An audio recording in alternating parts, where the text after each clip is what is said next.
I'll be Hola, buenos días. and just forget that I'm here. Gracias por when you venir ask. a el encuentro con River Solomon. Estamos encantadísimas de poder presentar Welcome a to este this teatro de autores. Muchísimas gracias por venir. talk with you, Tanto with es us, portable, hay muchísima Solomon. gente, pero We're nos very alegra happy tremendamente to have que haya you sit tanta down here. gente We're so very y que happy así to have podáis so many conocer of un you poquito here más so that you can la know obra de a little bit Rivers. more. Rivers Solomon nació en Rivers' Estados work. Unidos y se Rivers describe a was sí born mismo in, como una bollera States, anarquista, and medio mujer, medio muchacho, the own bastante definition bestia. is Así como anarchist, una refugiada del comercio atlántico de activist, esclavos. and who's, Escribe sobre la vida en los márgenes y someone sus who obras comes son from complejas, the ingeniosas y transatlantic cautivadoras. slave trade. Hasta la fecha, Rivers Solomon ha publicado 4 novelas: An Unkindness full for of Ghosts, wit and Sorrowland, Model Home Model y Home, En las Interview, Profundidades, que sí que lo tenemos disponible, de Sorrowland. publicado por Crononauta y Sorry, traducido por Carla Bazalles. And the other one we have in Spanish Pues is En las Profundidades. vamos con la primera pregunta, here we go. pero First primero, question. Rivers, si quieres decir hola. Rivers, if you want to say hi. Hola. Thank you all so much for being here. Pues empezamos. Los traumas heredados y el racismo sistémico son dos de los Systemic temas racism principales en tus and, obras. ¿Dirías que son inherited la base traumas de tus novelas two y of the lo que te main impulsa topics a querer in your contar works. historias? Are these the foundations of your books and what inspires you to tell stories? Yes and no. In short, the first thing I think about when I tell a story is wanting to move people emotionally and wanting to say things as true as I can. And that's sort of like my own truths that I've discovered and what I've read and what I've experienced. And a lot of times that happens to involve things like, inherited trauma and systemic racism and all of these things. We all live in a world sort of entrenched in these various dramas and pains. And there are other things too. There's joy, there's love, there's intimacy, but it almost always comes with these darker things too. And so to me, if I'm telling a true story, it's going to have all of those things as well. So I always write about them because I want to write about the truth. Sí y no. Mi primer objetivo cuando escribo es tratar de lograr conmover desde el punto de vista emocional a quien me vaya a leer. Quiero el mayor grado de sinceridad posible en aquello que escribo y para eso voy descubriendo lo que me ha ido sucediendo y contándolo. Efectivamente, muchas veces lo que ocurre es que reflejo temas de esas verdades con las que he ido creciendo, como serían el racismo sistémico o los traumas heredados. Pero es que creo que todos en este mundo vivimos un mundo lleno de drama y de dolor. Un mundo en el que también, desde luego, hay alegría, hay fantasía y hay amor. Pero la mayoría de las veces los temas oscuros son los que acaban adquiriendo mayor relevancia y si quieres contar una historia que sea de verdad, tienen que estar presentes también esos temas. En la novela En las Profundidades, traducida de manera magnífica por Carla Batallé, aparece la siguiente frase: recuerda o muere, sin tu historia estás vacía. ¿Por qué es tan importante para ti la memoria histórica? Why is historical memory so important to you? I think for a lot of my life, I thought I didn't have a history. Growing up in the United States as a Black person and feeling sort of disconnected from any sense of history because of the transatlantic crossing and having lost so much heritage, having lost a people through that crossing, I really felt like I didn't have a history. And I know that isn't true. And the legacies of the lives Black people have made for themselves in the U.S. is a history and is really beautiful. And we're all still connected, not just sort of all Black people in diaspora in Africa, but like the whole world, all people, all of our stories are connected, this whole sort of human journey. But it made me realize, feeling like I didn't have that, what it meant. And, all of our stories don't begin the day we were born. We're born into so much already, right? Like my story begins so much with my mother and my grandmother and so much of what they've gone through and who they were has affected me and my life. Can I keep going? Yeah. On a different note, on a sort of more like, just like I love stories, and history and memory is part of that. Like, I love to be told about what happened then. I love the stories that my parents and my grandparents and aunties and uncles and all of them told about what happened. Like, it just lights me up. It feels good. And I think most people feel that way. To feel like we're not just in this isolated moment, right? We have come from something bigger. And so it's important to me to keep that. And I think when we don't have it, we do get incredibly lost. And there's all those sort of cliche quotes like, if you don't remember history, you're doomed to repeat it, or something like that. I don't know if I buy that, because we do remember it and we still repeat it. So I don't know if it makes any difference. But, you know, I think it's an important part of connection, and having a sense of who we are.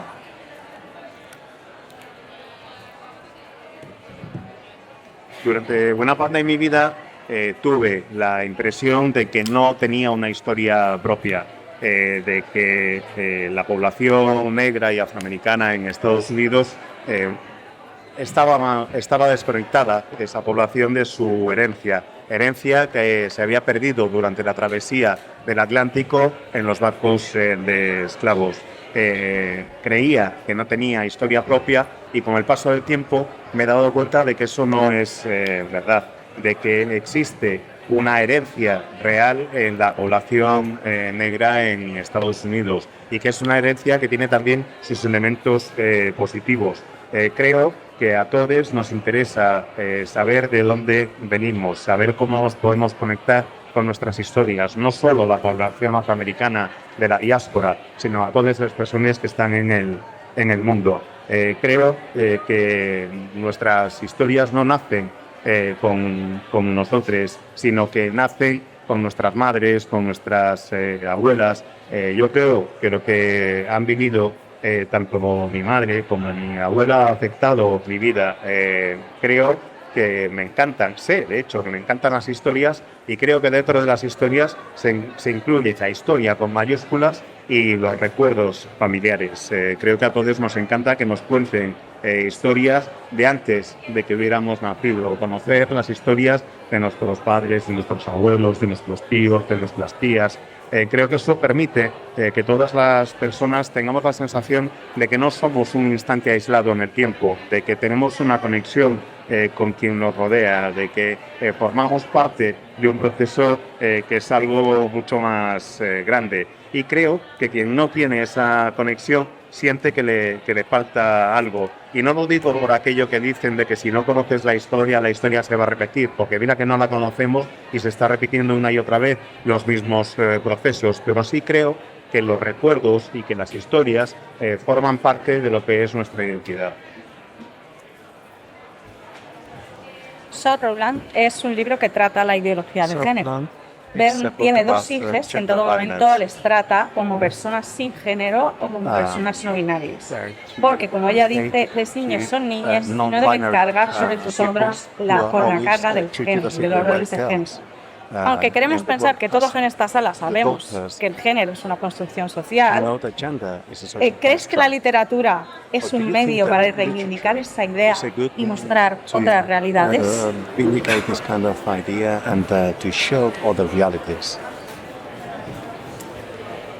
Oh, gender. I'm glad that translates. I think a lot about gender and how we're all sort of entrenched in it. It's inescapable. You can't opt out of it. But the main character, the protagonist of my book, Sorrowland, she thinks that she can kind of escape it in one sense because she flees to the woods. She flees from the very strict religious compound, what we would probably call a cult that she grows up in, and she flees to the woods, and there she has twin babies, and she decides to raise them as much as she can without sort of an assumption of gender. And I think when I wrote that, and when I write all of my books, the question of the characters' the relationship that the characters have with gender is always a question. And I don't think that I have answers or resolutions, but instead of it being like an assumption of what is true, it is this, it is that, it's more of a question for them.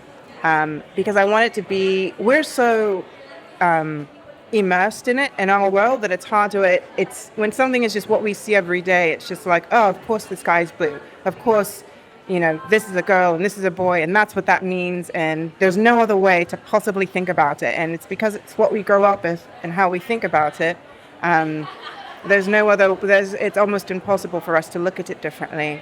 And so what I love about fiction is that it's an imaginary space that we can sort of change the context a little bit to make things that we accept as truths as something that's more of a question mark. And something that we can consider more thoughtfully. That's something that I did in Sorrowland, or I hope that I did, and something that I do in a lot of my books, mostly because like I haven't really figured it out. If people ask me what gender is, I'm like, I don't know. So, yeah. Hay el género. La verdad es que reflexiono mucho sobre el género. Es algo que me preocupa y a lo que le doy vueltas con frecuencia y que está presente en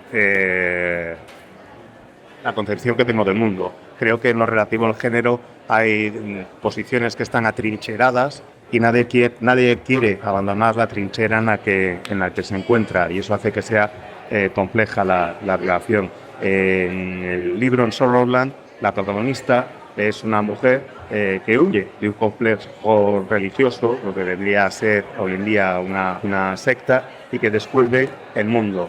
Se queda embarazada y tiene a 2 personas gemelas. Su descendencia son 2 personas gemelas a las que la protagonista intenta educar sin imbuirles el concepto de género. Eso hace que estas 2 personas gemelas empiecen a cuestionarse qué es el género, empiecen a hacer preguntas, y de eso es de lo que va el libro. No pretendo dar una respuesta, sino plantear preguntas, interrogantes acerca de lo que es el género. Hay muchas cosas que damos por sentadas en el mundo en el que vivimos. Estamos inmersos en toda una serie de conceptos. Damos por supuesto que el cielo es siempre azul, que una niña es una niña y un niño es un niño, o que una mujer es una mujer y un varón es un varón, sin ver que pueden existir otras formas, otros conceptos de abordar la identidad en ese sentido. Creo que sí, que la ficción es una herramienta que puede ayudar a cambiar la perspectiva en ese sentido. Que hay un espacio en la imaginación que nos permite cambiar el relato, cambiar el contexto, plantearnos si lo que hemos ido dando por sentado siempre es cierto o no, y que reflexionemos al respecto. Espero haber logrado eso en Sorrowland y espero haberlo logrado también en el resto de mis libros, y os aseguro que lo del género es una pregunta que me hacen a mí cada 2 por 3, y cuando me preguntan qué es el género yo les digo, es que no lo sé. En tu libro, An Unkindness of Ghosts, nos planteas una historia dividida por clases en una nave espacial. Muchas personas consideran este libro una distopía. Sin embargo, nosotras solo creemos que es un reflejo de la sociedad en la que vivimos, solo que está planteado en un entorno futurista. ¿Están los géneros literarios desfasados y deberíamos inventarnos alguno nuevo? ¿Se ha convertido la literatura en algo puramente crítico y político? New is literature only critical and political now? So I've always been a writer who's struggled with literary genres. I read everything, and I like to write everything, and I like to mix them all up. As I said before, like the most important thing to me is telling a really good story. And that's going to involve different things. Are literary genres dead? Yes. I don't know. I think I don't think that they're always very helpful for telling us what we want to read. Sometimes they are really helpful. And I think with most categories, with most words, like they're helpful to a point, they're meaningful to a point. And then after that, we realize that the breadth of like desire and human experience can't really easily be contained in words, and language doesn't suffice. But yeah, I mean, I think it's okay to call An Unkindness of Ghosts a dystopia, because while it does, I think, reflect on, it's a mirror of sort of the social disparity that we have all over the world. And I wouldn't even call it exaggerated. I think sometimes in fiction and science fiction especially, we think of these things as like exaggerated versions to sort of show, to more easily show what's going on, but it's in a lot of cases it's much less than what people are actually going through, depending on where you are or what time that you're living in. So but I mean, it's on a spaceship, so I think it's fair to say that, you know, it's a little bit different than what we've got going on here. And so, you know, using the word dystopia will ping in people's ear.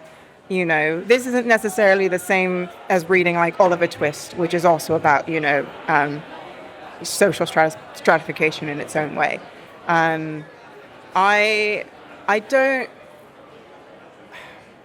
don't think it's time to like, I get asked the genre question a lot, and I always kind of make up something different. And I think it's one of those things that like the literary industry, the publishing industry is going to keep doing what it's doing regardless, and readers are going to keep reading what they're reading, and writers are going to keep writing what they're writing. And it doesn't necessarily matter that much. Yeah. As for the last part of the question about sort of literature being sort of critical and Political. Political and critical. Yeah. I think it has always been that in its own way. I think within different times, different stories will be more like consciously invested in that than others. But I strongly believe that like every work is a political work, whether it wants to be or not. Even by its like attempt, sometimes it being apolitical, is in fact a political act. So I think that's always existed and is always a part of every story.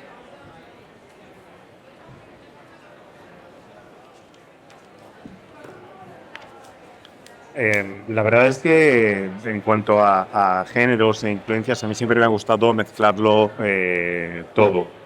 Para mí, como os decía antes, lo importante a la hora de contar una historia es que sea una historia real, una historia verdadera, y para ello utilizo distintos elementos, los que considero que sean necesarios. En cuanto a la parte de la pregunta sobre si los géneros literarios han muerto, sí. Yo creo que sí. Es verdad que a veces ayuda el que exista una clasificación, el que se diga que algo pertenece a un género. Ayuda desde el punto de vista parcialmente, claro, ayuda parcialmente, desde el punto de vista de que puede indicar a la persona que vaya a leer esa obra más o menos con qué se puede encontrar. Pueden tener sentido hasta un cierto punto. Pero creo que no bastan los géneros y las etiquetas que existen ahora mismo. Igual que tampoco basta el lenguaje para reflejar toda la amplitud del deseo humano.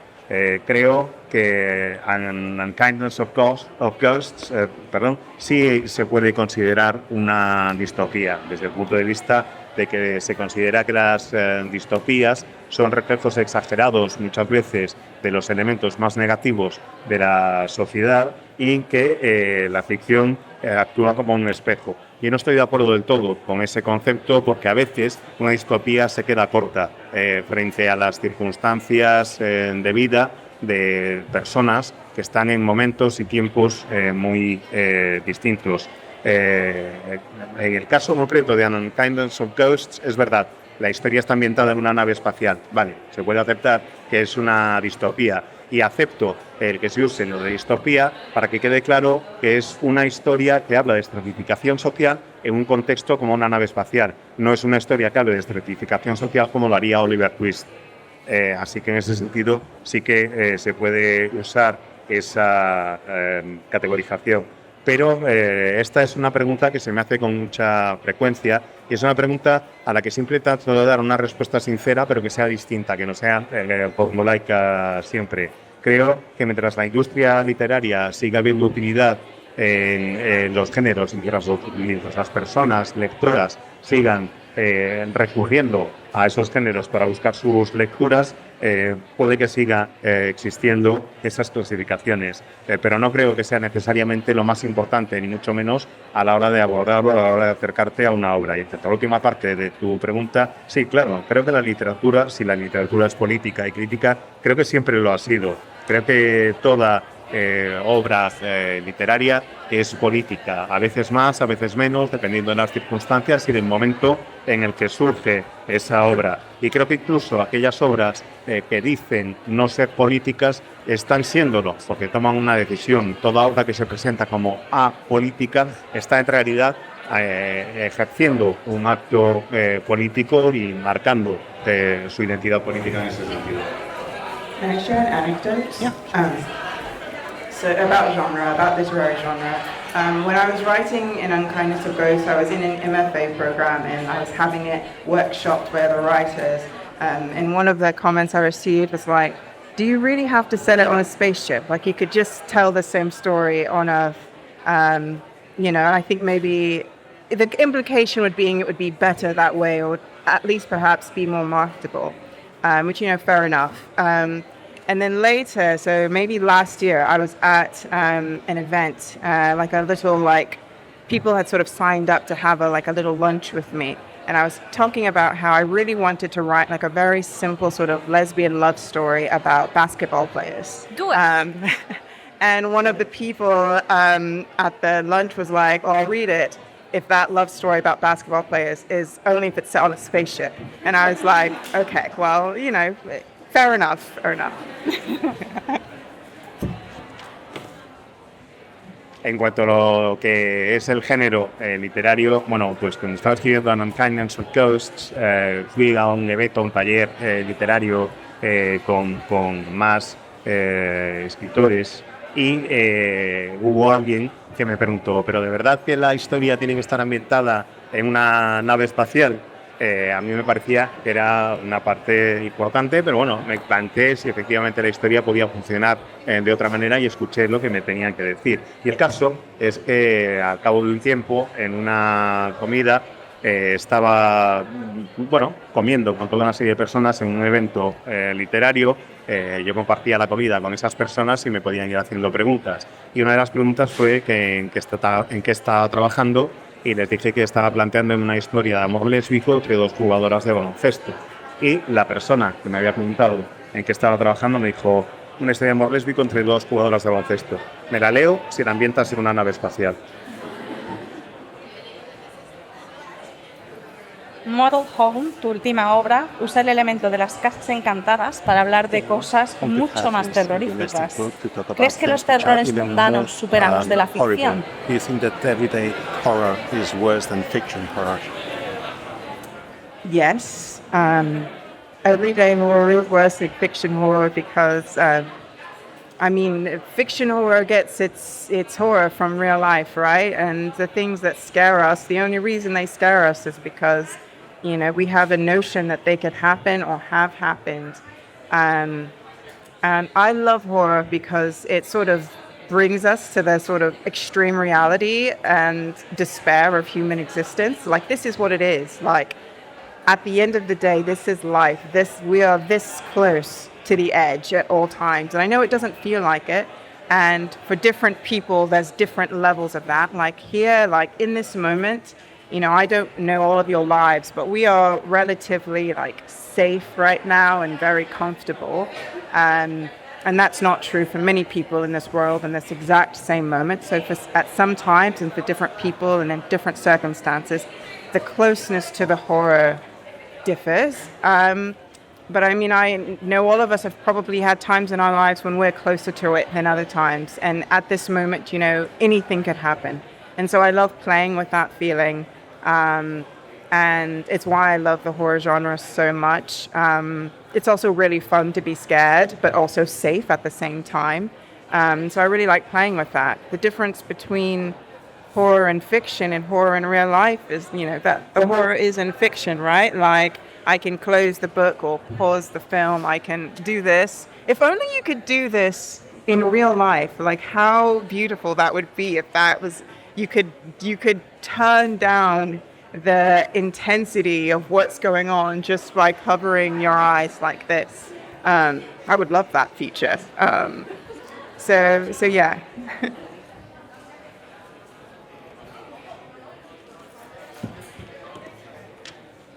Sí, desde luego. Creo que el terror cotidiano es peor que el terror de las obras de ficción, porque en el fondo el terror de una obra de ficción se basa en la realidad. Si algo nos asusta es porque o bien nos ha pasado o somos conscientes de que nos puede pasar en nuestra vida. Y creo que la ficción lo que hace es llevar ese concepto al extremo, acercarnos y que seamos conscientes de lo cerca que estamos del borde del terror. Creo que el concepto de lo que es el miedo o el terror cambia según las distintas personas y los distintos momentos vitales en que se encuentra. Creo que es bastante seguro asumir que todos quienes estamos aquí nos encontramos seguros y cómodos. Y creo que para mucha gente en el mundo no es así, que están viviendo momentos muy distintos. Creo que la cercanía a lo que es el concepto de terror o lo que te puede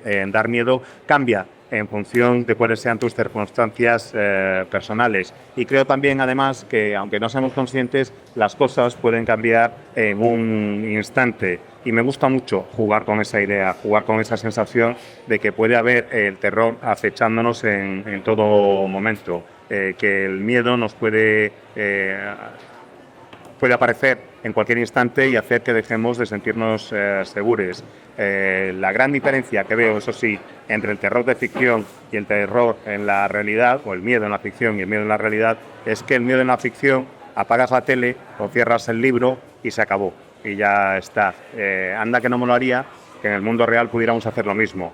Sería absolutamente precioso que en lo que nos provoca miedo en nuestra vida cotidiana pudiéramos rebajar la intensidad simplemente, o taparnos los ojos y decir, esto ya está. A mí me parecería absolutamente precioso, algo así, me encantaría. Como última pregunta, queríamos hablar de que en 2020 publicaste una historia corta que fue nominada a los Hugo.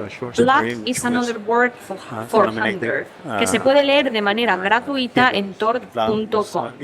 En ella hablas de Sally, una esclava de 15 años que mata a sus amos, a sus maestros, a sus esclavistas, haciendo temblar así el mundo de los espíritus. En este relato hablas, entre otras cosas, sobre la ira, la libertad y el odio que permanece en nuestros genes. ¿Crees que esa ira y ese odio nos hace personas más sensatas ante los horrores que la realidad moderna nos presenta? Confronting the horrors that everyday reality presents. Sorry that was for the question.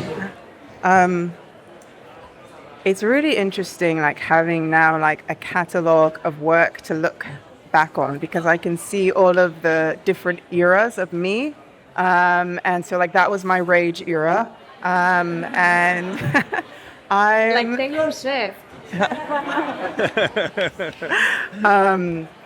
But so I do think rage, I do think anger, I do think wrath has its place, is like extraordinarily useful. I think it can be liberatory.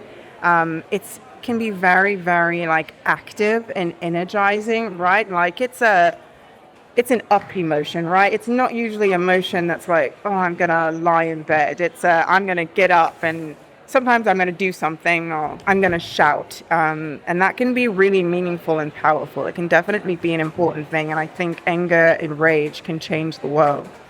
But I think most of the time what I've discovered is that under the anger is like just sadness and grief and pain, and loss.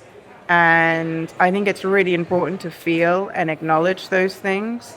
And a lot of times it's so easy to only sort of experience the anger and the do something, that you sort of lose that part of yourself, the sadness part of it, which is important to feel and experience, I think.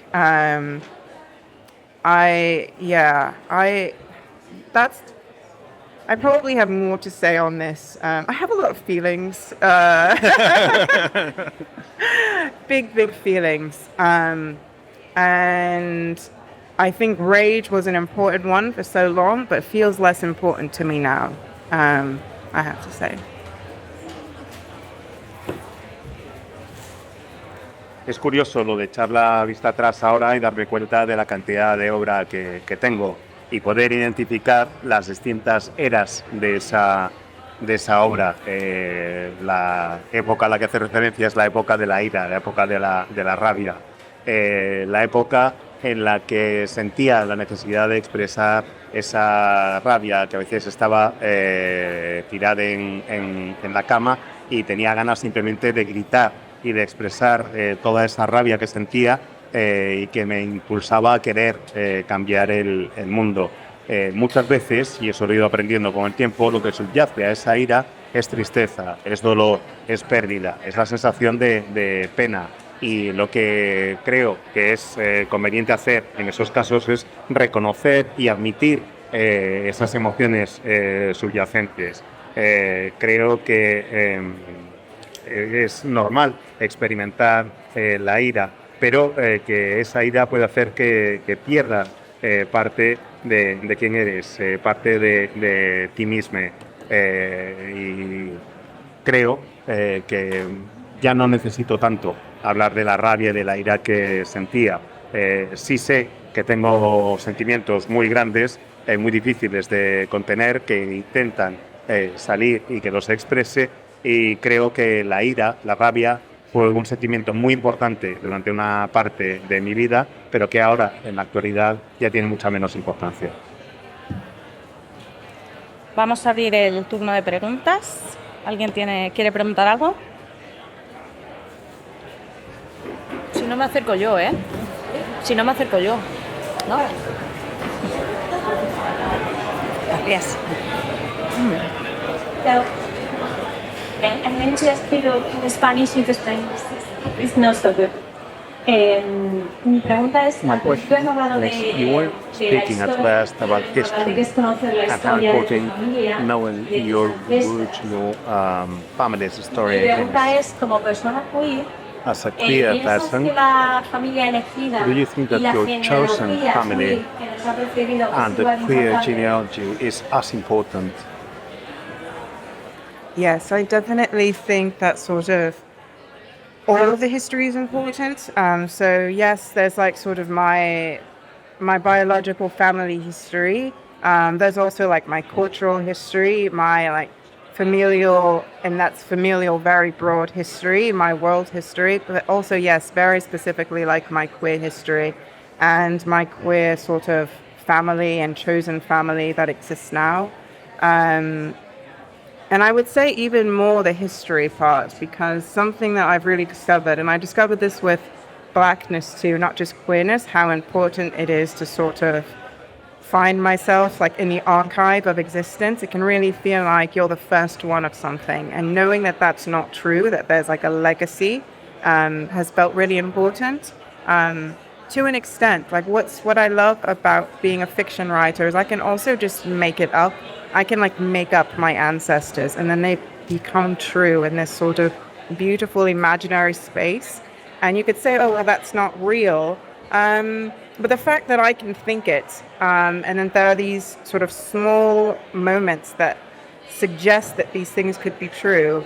I don't know, I think it suggests that there was a person who was just like me, or, you know, who would have loved me, you know, in year 10 or whatever. I don't know. Yeah.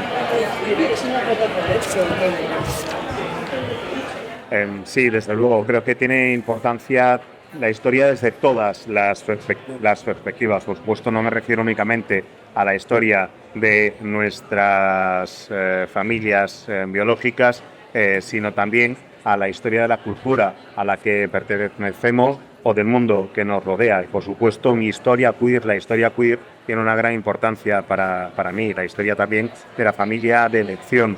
Me encuentro en muchas ocasiones con que no es solo, por ejemplo, en mi caso personal, la familia queer, sino también el hecho de la raza a la que pertenezco y encontrarme con que tengo la sensación de que soy pionero en toda una serie de cosas y de repente pararme y plantearme que no, que eso no es así, que ha habido personas antes que han podido encontrarse en una situación como la mía. Yo creo que eso forma parte también de esa tradición, que esas personas que nos precedieron existen desde el momento en que podemos concebir a alguien que estaba en nuestra misma situación hace muchísimos años, que el momento en el que soy capaz de concebir que no soy le primere, sino que ya había una persona que se sentía igual que yo en el año 10, por ejemplo, eso me permite crear esa sensación también de historia y de identidad. Una más, rapidita. Si no, ahí nos despedimos. A quick one. Pero muy rápida, Esteban. Ahora, sí, en buena parte de Colombia utilizas los términos fantásticos, o sea, Fantasy genres, fantasy, science como fiction, horror, elementos como ambiente, atmospheres, como lupa, dissect quizá and to put under the microscope real topics, real themes. So my question is, do you think fantasy genres can reach areas of reality where realism cannot run? I think so, yes. I think that fantasy and science fiction and anything speculative horror can get the feeling of it better. By adding this sort of layer of unreality or magic, it sort of allows us to reach that dream space or feeling space that's beyond just sort of this concrete material experience. So yes. I also do think that sometimes adding that fantastical element can just make it more fun somehow. Like that's at the end of the day, actually, that's why I read and write like fantasy, right? Because it's just like, oh, it's slightly more fun for this to be happening like in a tavern in medieval times rather than just like at the pub down the street or whatever.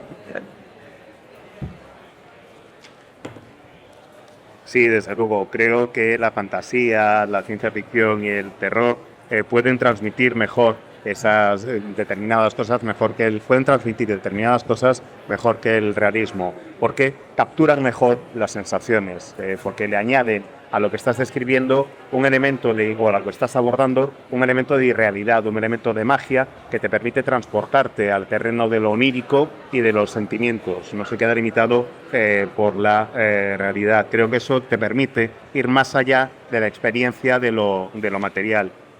Y además creo que añadir un elemento del fantástico hace que sea más divertida cualquier historia. Por eso lo uso cuando escribo, porque me divierte utilizar estos elementos, porque cuando concibo una historia digo, ¿qué historia? Vale, pues ¿dónde la ambiento? Mejor en un pub medieval, que va a ser mucho más divertido eso que si la ambiento en el pub de la esquina o en una taberna medieval. Pues muchísimas gracias a Rivers por esta Rivers, charla tan maravillosa. Muchísimas gracias por soportar este calor. Hago un llamamiento así en alto, editoriales. Rivers Solomon, por favor, trae su obra.